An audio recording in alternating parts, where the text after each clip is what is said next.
দর্শক, আমি এই মুহূর্তে সরাসরি যুক্ত হয়েছি আপনাদেরকে যদি জানিয়ে রাখি নোয়াখালী জেলা শহরের মসজিদ থেকে। আমি যদি আপনাদেরকে জানিয়ে রাখি যে প্রিয় দর্শক, জুমার নামাজের পরপরই কিন্তু এই নোয়াখালী জেলা মসজিদে কর্মসূচি একটাই প্রাণের দাবি যে তারা চায় যে নোয়াখালীর বিভাগের দাবি জানাচ্ছেন। দেশ এবং দেশের বাইরে থেকে যে টিভি চ্যানেলের ক্যামেরা ফ্রেমে আপনাদেরকে দেখানোর চেষ্টা করছি। সকলের একই দাবি, ফেনী এবং লক্ষ্মীপুর এবং নোয়াখালী সকলের একটাই প্রাণের দাবি, তারা নোয়াখালী বিভাগ চাচ্ছেন। প্রিয় দর্শক,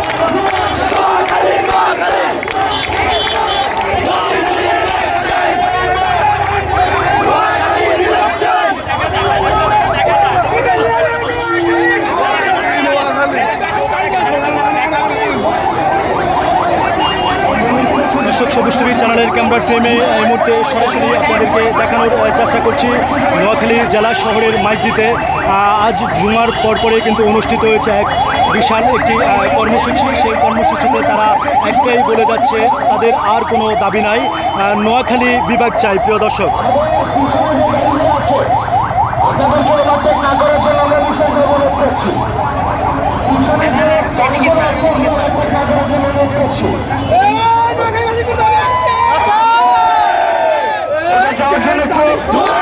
বিভাগ চাই।